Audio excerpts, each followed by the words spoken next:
नमस्कार संजीव जी। नमस्कार सर। तो आई नमस्कार। होप आप अच्छे होंगे और फैमिली आपकी अच्छी होगी इस कोरोना के समय। बहुत ही जी, सिचुएशन हम लोग थोड़ा टफ है अभी। तो बहुत दिन के बाद हम लोग जी, फिर से हम लोग स्टार्ट कर कुशल रहे से हैं हैं। पामिस्ट्री जी, सीरीज। फेसबुक पे, यूट्यूब पे मैंने एक्चुअली एक वोटिंग कराया था कि लोगों को क्या पसंद है, और बहुत ही सरप्राइजिंगली रिजल्ट निकला कि एक दिन के अंदर लगभग 102 लोगों ने वोटिंग किया। मैंने आयुर्वेदा और पामिस्ट्री किया था, तो 101 लोगों ने पामिस्ट्री बोला, एक ने आयुर्वेदा बोला था। तो लोग चाहते हैं कि आप बताएं, और हम लोग कंटिन्यू करेंगे। हम लोग जरूर वीकली एक या दो वीडियो बनाएंगे। तो आज आप क्या बताने वाले हैं हम लोगों को? आज मैं जैसे कि मैंने पहले वीडियो आपके चैनल पे बनाया था, वो सूर्य पर्व जो सूर्य रेखा है उस पर मैंने सक्सेस लाइन के लिए बनाया था। वहां पर से थोड़ा कंटिन्यू नहीं कर पाया था, तो उसको ही लेकर के मैं कंटिन्यू करूंगा। जो हम्म, सूर्य रेखा होती है सन माउंट पर, सूर्य पर्वत पर, जी। तो वो उसको सफलता रेखा कहते हैं। उसके बारे में मैं बताऊंगा कि वो अगर कहाँ से स्टार्ट होती है, तो उसके हम्म, क्या रिजल्ट होते हैं, और कैसे कौन से लोग होते हैं जो सक्सेस प्राप्त करते हैं, अपने जीवन में सफलता प्राप्त करते हैं। तो के बारे में सूर्य डिटेल। रेखा जो है, यही यश रेखा जो कहते हैं, यही है हाँ या जी। अलग? जी यही, जी, अच्छा। यश रेखा, प्रतिभा रेखा, अच्छा, तो जो सफलता रेखा। प्रोफेशन अपना करियर है या फिर कोई भी जॉब है या बिजनेस है, उसके लिए ये रेखा का इम्पोर्टेंस बहुत बढ़ जाता है, राइट? जी जी, करियर के अच्छा, लिए ये मेन मुख्यतः मानी जाती है। तो ओके। तो ठीक है, आप स्क्रीन शेयर कीजिए, मैं आपको होस्ट जी, बनाता हूँ, फिर हम लोग देखेंगे। स्क्रीन पर मैं दिखा रहा हूँ जी। कि इसमें जो ये सूर्य उंगली है, इसके हम्म, नीचे का जो ये भाग होता है, अच्छा। यहाँ से लेकर के ये भाग, और इसके सेंटर से अगर शनि और सूर्य के बीच जो सेंटर पॉइंट है, वहां से अगर ये ड्रॉ करें, तो इतना भाग जो सूर्य पर्वत कहलाता है। तो इस पूरे पर्वत को हम सूर्य पर्वत कहते हैं। तो यहीं पर ये रेखा होती है, जो कि हृदय, इसका उद्गम स्थल कहीं भी हो सकता है। तो हम्म, आज मैं इसी की बात करूंगा कि अगर ये, जैसे मुख्यतः अगर ये सूर्य रेखा यहाँ से इस तरह से निकलती है, तो ये बहुत अच्छी मानी जाती है सूर्य पर्वत पर।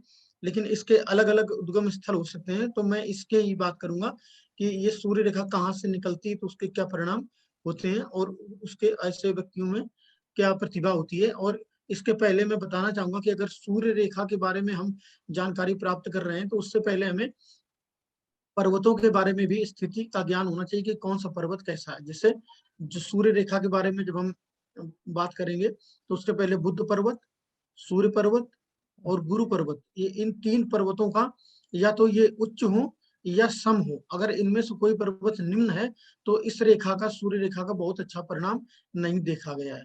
तो अच्छा। सूर्य रेखा की, तो सूर्य रेखा की जो एनालिसिस करने से पहले हमें इन पर्वतों को, बुद्ध पर्वत, गुरु पर्वत और सूर्य पर्वत का भी पूर्णतया ज्ञान होना चाहिए, करना चाहिए, एनालिसिस करनी चाहिए कि ये पर्वत कैसे हैं। और पर्वत अगर सामान्य है या कुछ निम्न भी है, तो उसका इतना अधिक प्रभाव सूर्य रेखा के परिणाम में, फलन में नहीं पड़ता है।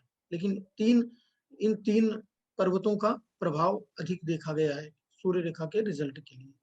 जी, मैं थोड़ा सा यहाँ पे जो व्यूअर्स हैं अपने, उनको बता दूं कि जो लोग अभी न्यूली आपका वीडियो आज का देख रहे हैं, तो कंफ्यूज ना हो जाएं कि जो ये डायरेक्टली सनलाइन से स्टार्ट किए हैं।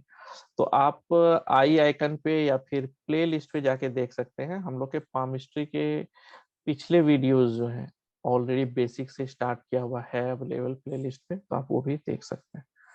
इससे पहले मैं एक चीज और इसमें जोड़ना चाहता हूँ कि सूर्य रेखा को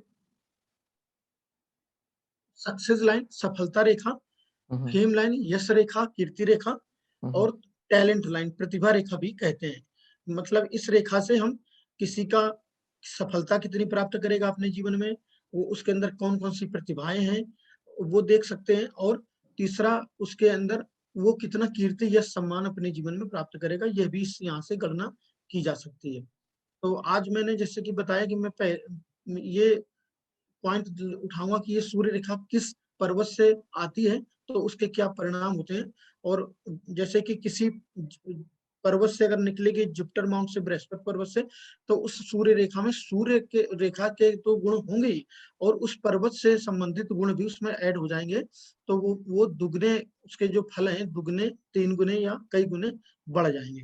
तो मैं शुरू करता हूँ कि अगर प्रतिभा रेखा या सूर्य रेखा, टैलेंट लाइन, अगर ये किसी का बृहस्पति पर्वत से आ रही है इस तरह से, लेकिन ये वलय नहीं है, इसमें ध्यान रखने की बात है, अच्छा। ये सर्किल नहीं होना चाहिए। सर्किल होगा तो उसके परिणाम बदल जाएंगे, फिर उसका एनालिसिस दूसरी तरह से किया जाएगा। तो ये हॉरिजॉन्टल ही है, और यहाँ पे आकर के ये सूर्य पर्वत पर आ गई, तो ऐसे व्यक्तियों में गुरु से संबंधित गुण भी जुड़ जाएंगे इस रेखा के फलादेश जब करेंगे, रिजल्ट जब एनालिसिस करेंगे तो उसमें देखेंगे, तो ऐसा व्यक्ति अपने जीवन में निश्चित तौर पर गुरु पद को प्राप्त करेगा, टीचर हो सकता है, या आध्यात्मिक, उसमें आध्यात्मिक उन्नति भी वो अपने जीवन में करेगा, आध्यात्मिक दृष्टि से वो उच्च होगा अपने जीवन काल में, वो ऐसे उसके विचार विचार ऐसे होंगे कि वो उसकी आध्यात्मिकता में उसको उन्नति मिलेगी निश्चित तौर पर। और पद प्रतिष्ठा सम्मान तो ये सूर्य रेखा स्वतः ही दिलाती, तो वो तो प्राप्त करेगा ही, उसके अलावा वो गुरुपद प्राप्त कर सकता है, और आध्यात्मिक उन्नति भी अपने जीवन काल में करेगा। और ये दूसरा, अगर उसकी किसी व्यक्ति की जो सूर्य रेखा है वो शनि पर्वत से आ रही है इस तरह से, अगर ये, तो शनि पर्वत अच्छा नहीं माना गया है। वैसे शनि और सूर्य पिता पुत्र हैं, लेकिन इन दोनों में वैचारिक मतभेद है। दो चीजें हम पढ़ते हैं, एक होता है मन मन भेद, एक होता है मतभेद। तो इनमें अच्छा। मतभेद है, जब दो व्यक्तियों के विचार नहीं मिलते हैं तो उसको हम मतभेद कहते हैं, उनके उनमें वैचारिक मत भिन्नता होती है। तो सूर्य और शनि का मन भेद नहीं है, मतभेद है दोनों में, दोनों के विचार अलग है। सूर्य जैसे हम जानते हैं कि पवित्र ग्रह है, और शनि तामसिक प्लेनेट है, तामसिक ग्रह है, तो दोनों के जो विचार हैं वो उनमें मत भिन्नता है। तो ऐसे व्यक्ति बहुत अच्छे विचारों के नहीं होंगे, वो स्वार्थी प्रवृत्ति के होंगे। अगर सूर्य रेखा है, वो सम्मान, पद प्रतिष्ठा सम्मान प्राप्त करेंगे, लेकिन वो स्वार्थी होंगे और धन लोलुपता उनके अंदर व्याप्त होगी। वो मनी माइंडेड होंगे, धन केंद्रित होंगे, उनके जो विचार होंगे, और भौतिकवादी सोच होगी। वो केवल पैसे को ही महत्व देंगे अपने जीवन में, और संबंधों का उनके जीवन में बहुत अधिक महत्व अपने जीवन में वो नहीं देंगे। तो ये रेखा अपने लिए तो ठीक है, ऐसे व्यक्ति स्वांतः सुखाय कार्य करते हैं, जिनमें केवल उनको सुख प्राप्त हो, समाज को और किसी और से उन्हें कोई ज्यादा मतलब नहीं रहता। तो ये सामाजिक दृष्टि से अच्छी रेखा नहीं मानी गई है। जी जी। और तीसरा, अगर ये सूर्य पर्वत पर ही है, स्वतः सूर्य पर्वत पर है, तो ये बहुत अच्छी रेखा मानी गई है। और इसमें अगर कोई चिन्ह हो, जैसे त्रिभुज है, तो वो और इसको इस रेखा के परिणाम को और उच्च कर देते हैं। उसकी मैं चर्चा बाद में करूंगा चिन्हों की। तो ये बहुत ही अच्छी रेखा है। ऐसे व्यक्ति, अगर ये सूर्य रेखा अच्छी है, कटी कटी हुई नहीं है, कहीं से कोई क्रॉस नहीं है, कोई निगेटिव चिन्ह नहीं है, नकारात्मक चिन्ह नहीं है, तो ऐसे व्यक्ति सरकारी पद में निश्चित तौर पर होंगे, और पद प्रतिष्ठा सम्मान प्राप्त करेंगे अपने जीवन में, और एक अच्छे यश कीर्ति तो उनको मिलेगी ही अपने जीवन काल में। ये बहुत अच्छी उच्च श्रेणी की रेखा मानी गई जब ये हृदय रेखा से सूर्य पर्वत तक आती है। Very nice. अगला पॉइंट है इसमें, अगर सूर्य रेखा बुध पर्वत से आती है इस तरह से, लेकिन इसमें भी है कि सर्किल नहीं हो, सीधी रेखा स्ट्रेट आ सकती है, ये थोड़ा मुड़ा हुआ, थोड़ा घुमाव हो सकता है, लेकिन ये सर्किल नहीं है।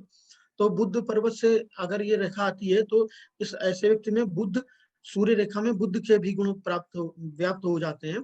तो ऐसा व्यक्ति जो है व्यापार वृद्धि, उसमें व्यापार की जो होगी कुशलता, व्यापारिक कुशलता, कुशल व्यापारी होगा, और कम्युनिकेशन स्किल उसका अच्छा होगा। ऐसे व्यक्तियों का जो वाक पटु होते हैं, वाक चातुर्य बहुत अच्छा होता है, बहुत अच्छा जो है वो बोलते हैं, और उनका संभाषण कला उनके अंदर बहुत अच्छी होती है। तो ये बहुत अच्छी रेखा है।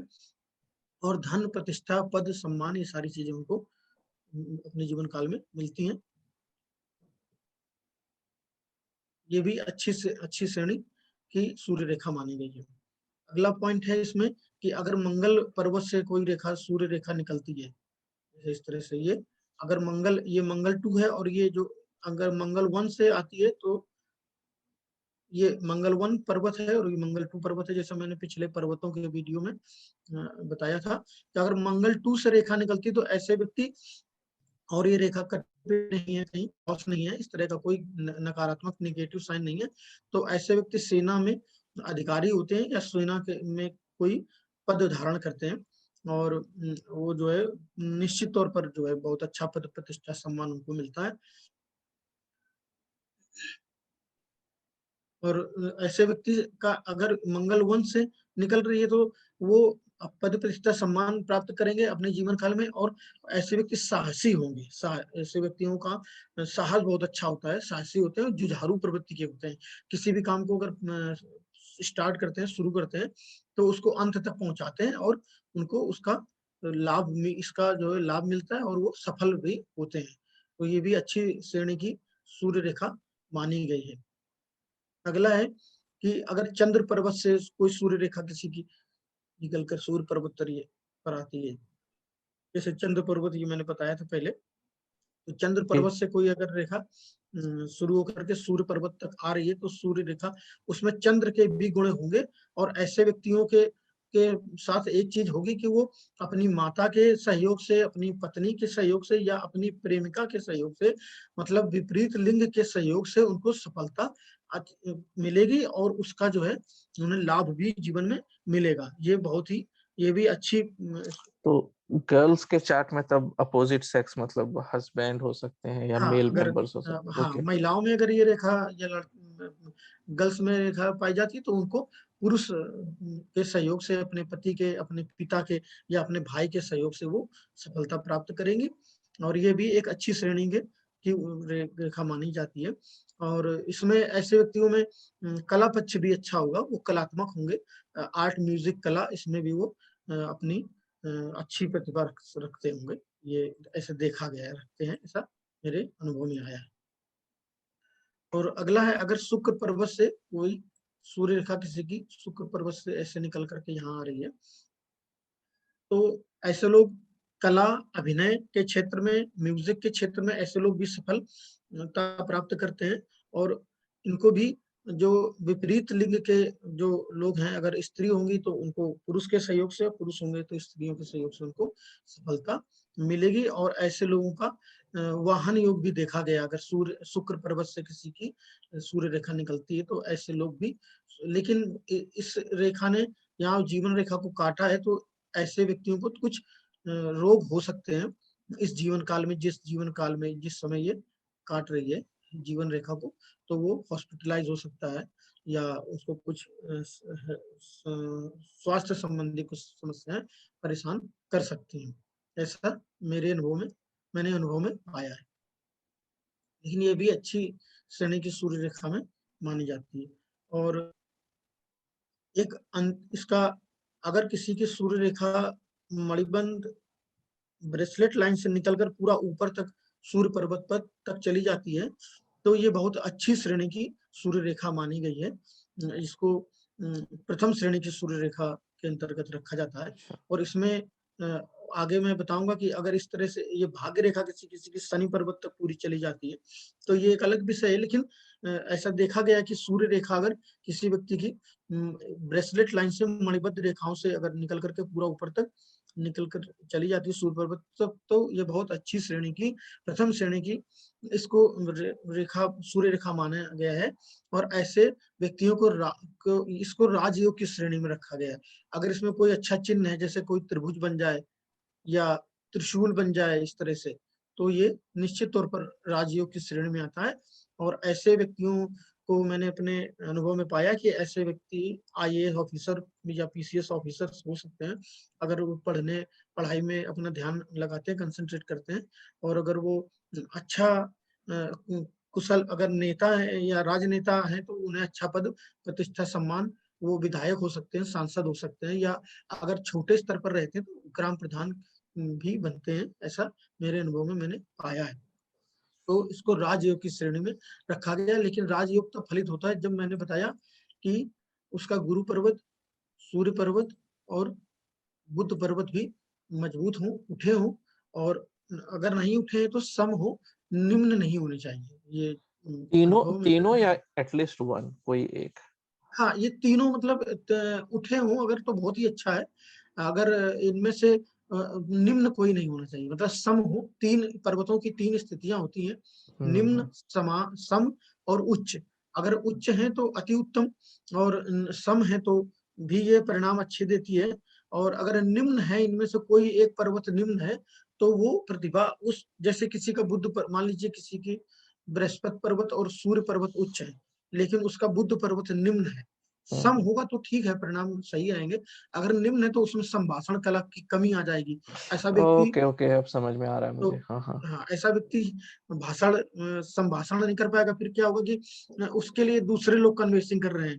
तो जैसे कभी कभी हम्म। मैंने ये योग देखा है कि किसी महिला के हाथ में ये योग है, वो ग्राम प्रधान बन गई या वो विधायिका बन गई, लेकिन वो बोल नहीं पाती। भाषण उनके पति देते हैं या उनके भाई दे रहे हैं, या सारा काम वो कर रहे हैं, लेकिन वो अप्रत्यक्ष रूप से वो काम कर रही हैं, और पद में वो है, पदासीन वो है, लेकिन वो आगे नहीं आ पाए। ये योग बनता हुआ मैंने पाया है इस तरह का।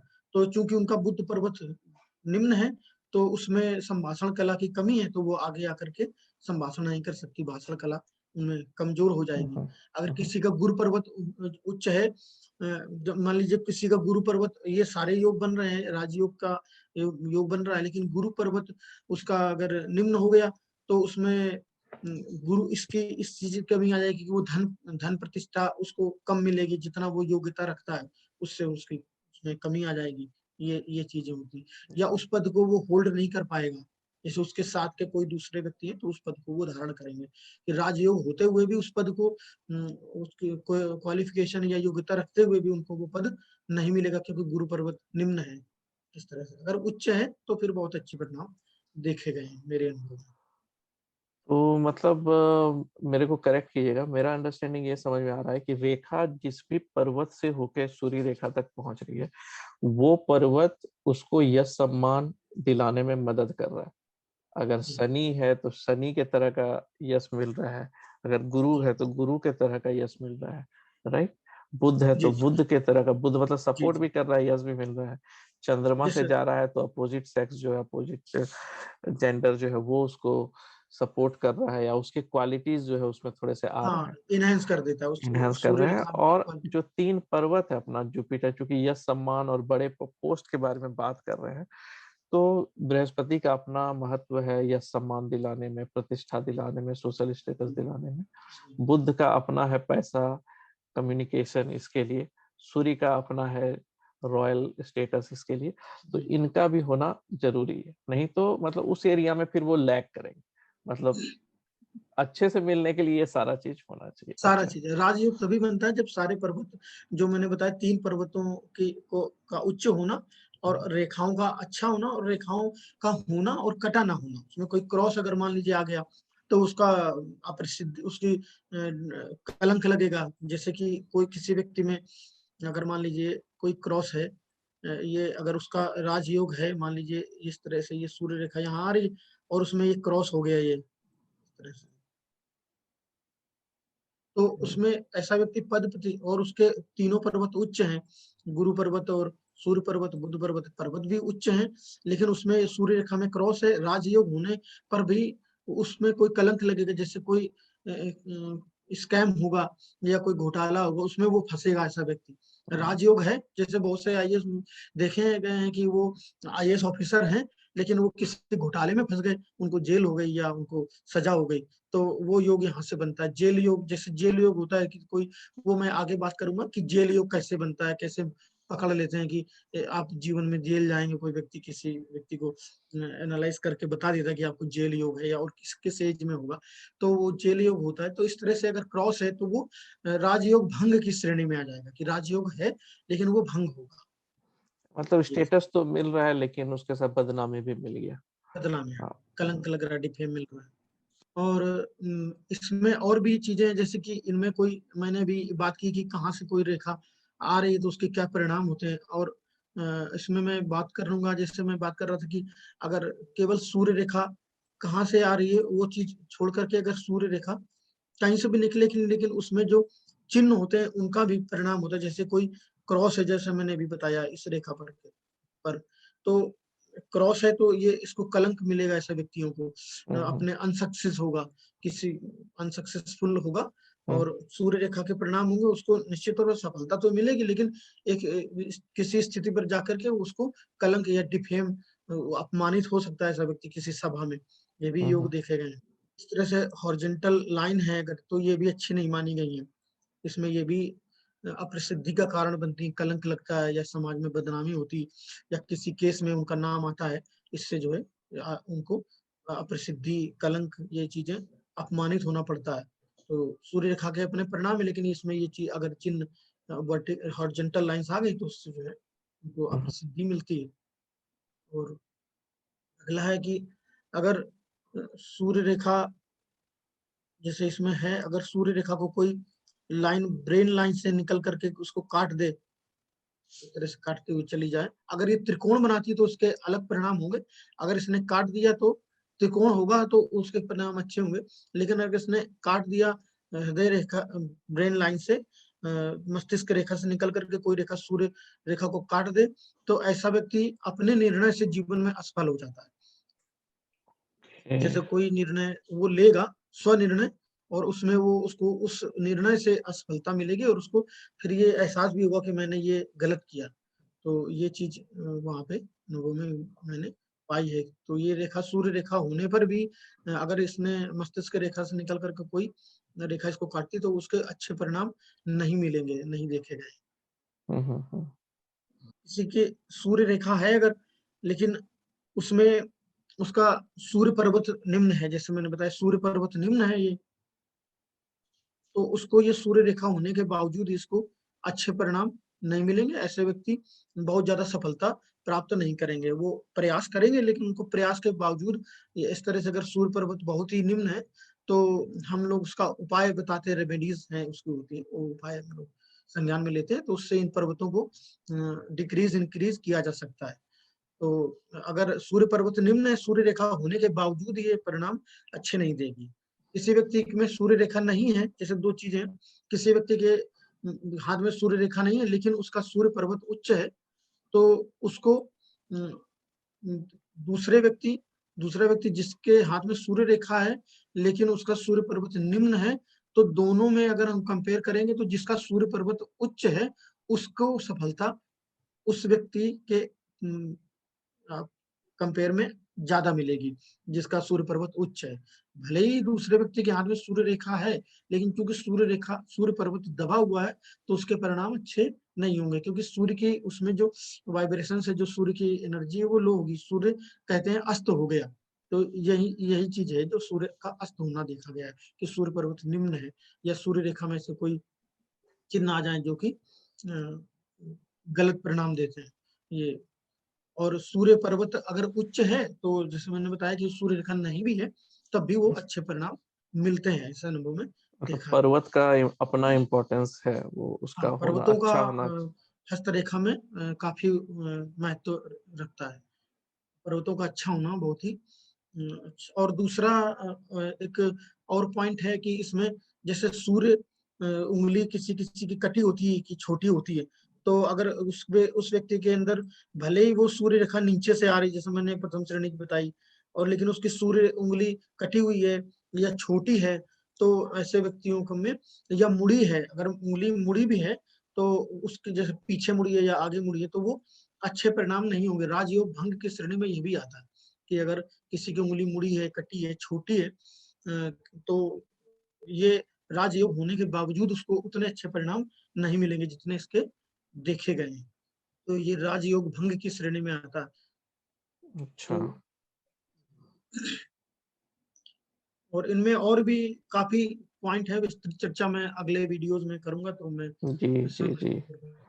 जी तो आज के लिए इतना ही, आगे फिर मैं और इसकी विस्तृत चर्चा करूंगा। जी। थैंक यू संजीव जी, बहुत ही इंफॉर्मेटिव था। और आगे हम लोग और देखेंगे और केस स्टडीज पे थोड़ा सा डिस्कस करेंगे, जहाँ पे आप जी हाथ जी जो एक्चुअल जो ह्यूमन हैंड होता है, ठीक है, आप उस पे दिखा करके अगर दिखा पाए तो वो उससे ज्यादा समझ जी में जी आएगा कि एक्चुअली कैसा दिखता है। क्योंकि क्या होता है कि जब किसी का हाथ दिखता है तो उसमें बहुत सारी रेखाएं होती है, तो उस पर्टिकुलर को फोकस करना, तो वो थोड़ा-सा मतलब ये केस स्टडी ज्यादा ठीक रहे। ज़्यादा समझ में आएगा। तो जी। थैंक यू, फिर मिलते हैं तब अगले वीडियो में। चलो ठीक, नमस्कार। आप लोग अगर अभी इसके पिछले वाला वीडियो मतलब बेसिक्स अगर आपकी क्लियर नहीं है तो आप वो भी देख सकते हैं प्लेलिस्ट पे जा करके या आई आइकन पे, मैंने डिस्क्रिप्शन में लिंक दे रखा है। और बहुत जल्दी हम लोग पामिस्ट्री का क्लास स्टार्ट करने वाले हैं, कोर्स स्टार्ट करने वाले हैं, तो वो भी लिंक मैं जल्दी ही शेयर करूंगा। तो बने रहिए, बहुत सारी वीडियोस आने वाली है और हम लोग बेसिक से एडवांस लेवल तक, ताकि आप किसी का भी हाथ देख करके प्रिडिक्ट कर पाए, इस लेवल की जानकारी हम लोग शेयर करेंगे। तब तक के लिए नमस्कार। तो ये था मेरा एनालिसिस। तो अगर आप मेरे चैनल पे नए हैं तो प्लीज सब्सक्राइब बिलो और स्मॉल यूट्यूब टाइनी आइकन और बेल आइकन को दबाना ना भूलें, क्योंकि मैंने ऐसा देखा है कि बहुत सारे लोग मेरे चैनल को सब्सक्राइब किए हैं लेकिन वो बेल आइकन नहीं दबाए, जिसके कारण उनको मेरा नोटिफिकेशन नहीं मिल पाता।